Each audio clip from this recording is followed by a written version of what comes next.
I thought my neighbors had driven me completely insane after 6 months without sleep. But when I discovered the truth behind all that noise, I couldn't believe what was happening. Guys, I need to share this story because I still don't fully believe it myself, and maybe you can help me process what happened. It's about my neighbors, but it's not your typical story about loud music and parties. This was much weirder. It all started about a year ago when I moved into this apartment. It was perfect, you know? Second floor, good neighborhood, decent price. The building seemed quiet. Most of the neighbors were older people or young professional couples. I work from home as a freelance designer, so I needed a silent place. The first few months were great. The neighbors next door seemed like a normal couple. His name was Roberto, around 35, tall, always dressed in a suit because he worked in some office. Her name was Anna, about the same age, a schoolteacher. I'd see them occasionally in the hallway and they always greeted me kindly. They seemed like the kind of people who'd never cause trouble. But everything changed in March. At first, it was strange noises at night. Not music or loud TV, but like banging. Like they were moving heavy furniture at 2 in the morning. The first time I thought maybe they were just reorganizing the apartment or something. But then it happened the second night, the third, the fourth. The banging was irregular but constant. Thump, thump, thump. Sometimes it lasted 5 minutes, sometimes a whole hour. And always between midnight and 4 in the morning. Exactly when I needed to sleep. At first, I tried to be patient. We're adults, right? Maybe they had some special project or were fixing something. But after 2 weeks of not sleeping properly, I decided to talk to them. I knocked on their door one Saturday morning. Roberto opened and he looked off. He had deep bags under his eyes and seemed nervous. I explained about the noises as politely as possible. Noises? He said, looking genuinely confused. I don't know what you're talking about, man. We go to bed early every night. I insisted that I heard sounds like furniture being dragged, and he looked at me like I was making it all up. Anna came to the door too with the same confused look. Must be another apartment, they said. We don't make any noise. I left with this strange feeling that they'd lied straight to my face, but what could I do? I had no proof. The noises continued. In fact, they got worse. Now it wasn't just banging but like dragging heavy objects across the floor. Sometimes it sounded like they were rolling bowling balls. Other times it was like hammering against our shared wall. I started documenting everything. I recorded videos on my phone where you could clearly hear the noises, wrote down the exact times, even made a diagram of the building to be sure the sounds were coming from their apartment and not above or below. After a month of this, I knocked on their door again. This time Roberto looked annoyed. Look, we already told you it's not us. If you have noise problems, talk to the building manager.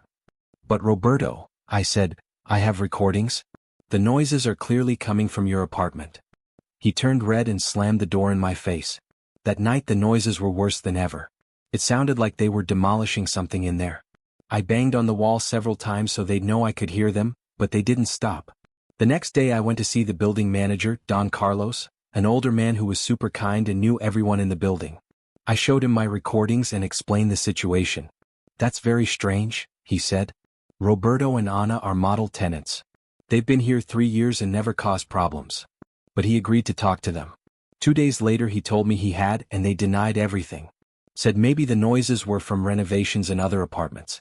But Don Carlos, I asked, you know the building. Is anyone renovating? No, son. Nobody is doing any work. That's when I started thinking I was going crazy. Was it possible I was imagining it all? But I had recordings, dates, times. I couldn't be making it all up. Months passed and my life became hell. I couldn't sleep, I was irritable all the time, my work suffered because I couldn't concentrate. My friends noticed something was wrong with me. My sister Clara visited in April and heard the noises herself. This is really weird, bro, she told me after one particularly bad night. What the hell are they doing in there? It sounds like they're building something. At least I knew I wasn't crazy. But when Clara tried to talk to them the next day, Roberto told her the exact same thing he'd told me, that they had no idea what she was talking about. In May I decided to take more drastic measures. I installed a security camera in the hallway pointing at their door. It was legal because it was a common area. I wanted to see if strange people were coming in and out or if they moved large items at night. For a week nothing unusual happened. Roberto left for work in the mornings, Anna too. They came home in the evenings. Normal life of a working couple. But the noises continued. Until one night, watching the footage, I noticed something strange. At 2:30 a.m. their apartment door opened slightly. No one came out, but it stayed ajar for about 5 minutes. Then it closed by itself. That same night the noises started at 2:35 a.m. The next day I reviewed all my recordings. The pattern repeated. The door opened slightly every night the noises happened, always a few minutes before they began. But I never saw anyone going in or out. By June I was desperate. I'd lost about 18 pounds, had permanent dark circles, and my girlfriend told me if I didn't solve this soon, I needed professional help because I was becoming obsessed. One night, completely fed up, I decided to confront them the exact moment the noises started. I stayed awake with a recorder in hand. At 1:45 a.m. the banging began. I ran into the hallway and pounded on their door like crazy. Roberto. What up? Open the door right now. I can hear you. Total silence. I kept knocking for 10 minutes. Nothing. It was like nobody was inside. But when I went back to my apartment the noises had stopped completely. That was the last straw. The next day I did something I probably shouldn't have, but I was desperate. I hired a private investigator. His name was Miguel, a former cop who now specialized in surveillance and stakeouts. I told him the whole situation and showed him all my evidence. At first he thought it was a waste of time, but when I showed him the audio recordings and the footage of the door opening by itself, he got more serious. This is weird, he said. Give me a week.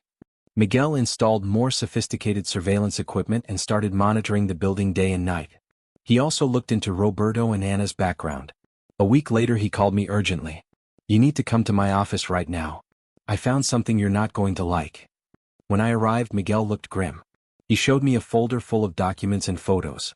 Your neighbor Roberto is not who he says he is, he told me. His real name is Ricardo Morales and he has a criminal record for fraud and scams. Anna isn't a teacher either. They're a couple of con artists who specialize in problem tenants. What do you mean, problem tenants? Basically, they move into nice buildings and make life hell for tenants they target so they move out. Then, when those apartments are empty, they have contacts who rent them out below market price. I couldn't believe it. But why me? Because your apartment is the best one in the building and your rent is way below current market value. If you leave, they can bring in someone who'll pay double. Miguel showed me photos of strange equipment in their apartment that he'd taken with special cameras. They had machines that generated specific vibrations against the walls, timers to activate them automatically, even devices to open and close their door remotely. That's why you never found them awake when you knocked, he explained. Everything's automated. They sleep with earplugs while the machines do the dirty work. He had proof they'd done the same thing in at least 2 other buildings over the past 3 years. Always the same pattern. Move in next to tenants with cheap rent, torture them with noise until they left, then their accomplices rented those units. And what do I do now? I asked. You've got options. You can go to the police, the building manager, or, he paused, you can give them a taste of their own medicine. Miguel explained his plan. Risky but effective. Basically, we'd use their own system against them. Turns out the machines they used were vulnerable to interference. Miguel had identified the exact frequencies they used and could create a device to interfere, making their machines activate randomly during the day while they tried to sleep. Is that legal? I asked. Technically, we're not doing anything illegal. Just causing a little accidental electromagnetic interference, he said with a grin. We decided to test it for a week before going to the authorities. That same night, Miguel installed the jammer in my apartment.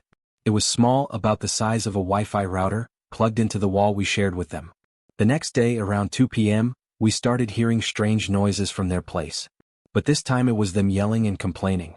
What the hell is happening? I heard Anna scream. The mechanical noises sounded chaotic, like the machines had gone haywire. They switched on and off with no pattern. For 3 days straight their own system tortured them. Miguel told me he saw Roberto leaving the building with huge dark circles, looking frustrated, hauling boxes to a van. On the 4th day I knocked on their door. Roberto opened looking awful. Worse than I had looked after months of their noise. Hey, I said with the straightest face I could manage, I've been hearing strange noises from your apartment lately. Everything okay?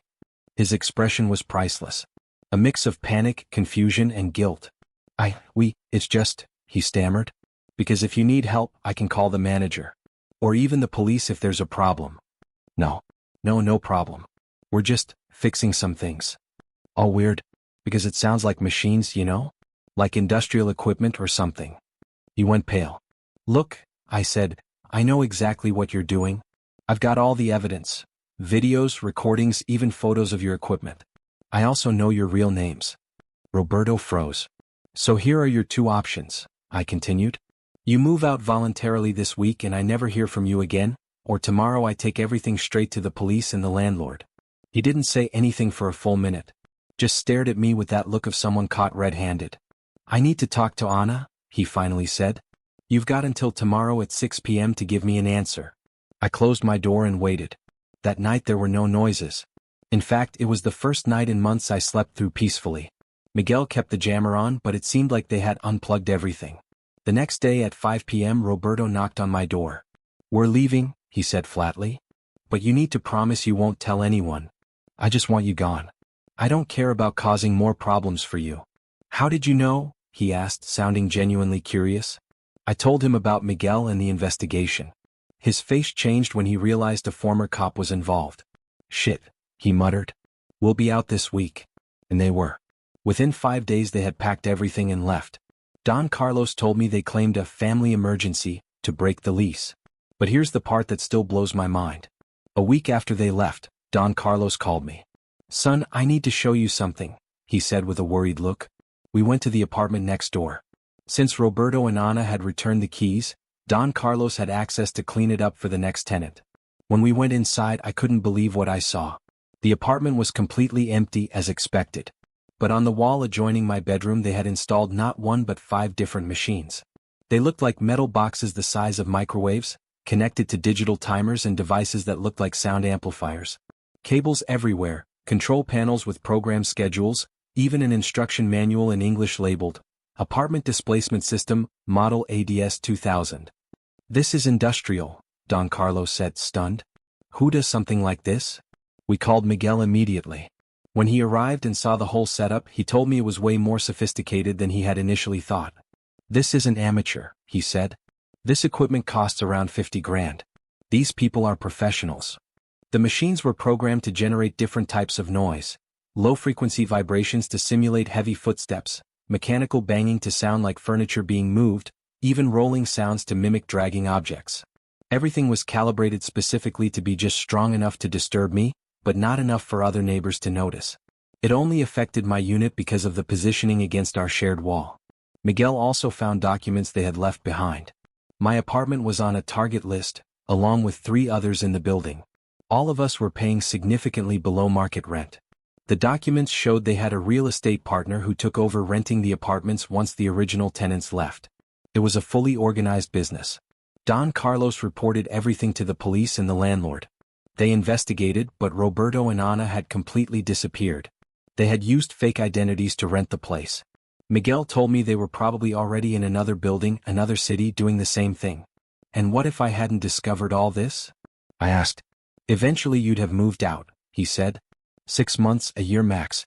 Nobody can endure that forever. The craziest part was that when Don Carlos investigated further, he found that in the last 5 years, 7 tenants with cheap rent had moved out voluntarily, after complaining of nighttime noises that nobody else ever heard. Each had had problem neighbors, who conveniently moved out soon after. The building had been victim to this scam for years without anyone realizing. The most disturbing thought is how many people went through this convinced they were losing their minds.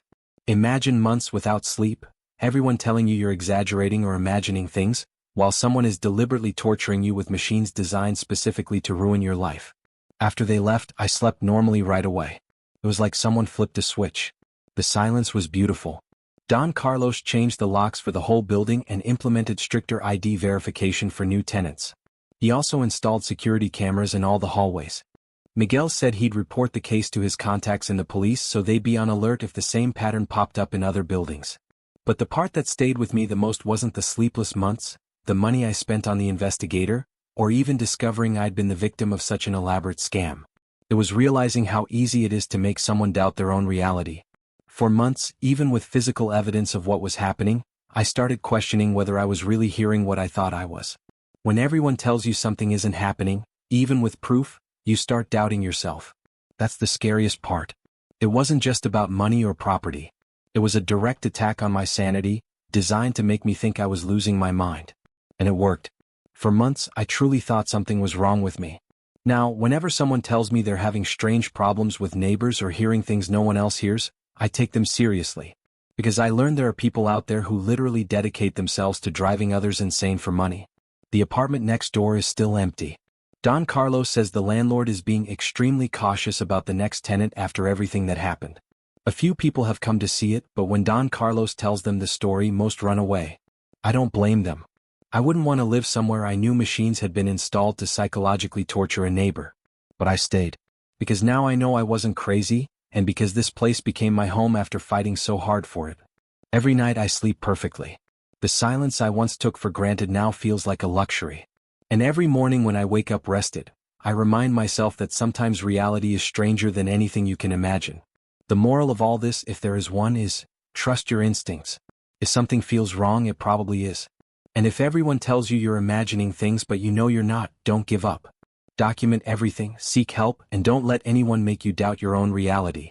Because there are some very creative people out there dedicated to doing harm, and sometimes the truth is far more twisted than anyone could imagine. I still have all the equipment Miguel installed to interfere with their machines. I kept it as evidence but also as a reminder that when people try to hurt you, sometimes you have to play by their own rules to win. And yes, I sleep like a baby every night. Silence has never sounded so beautiful.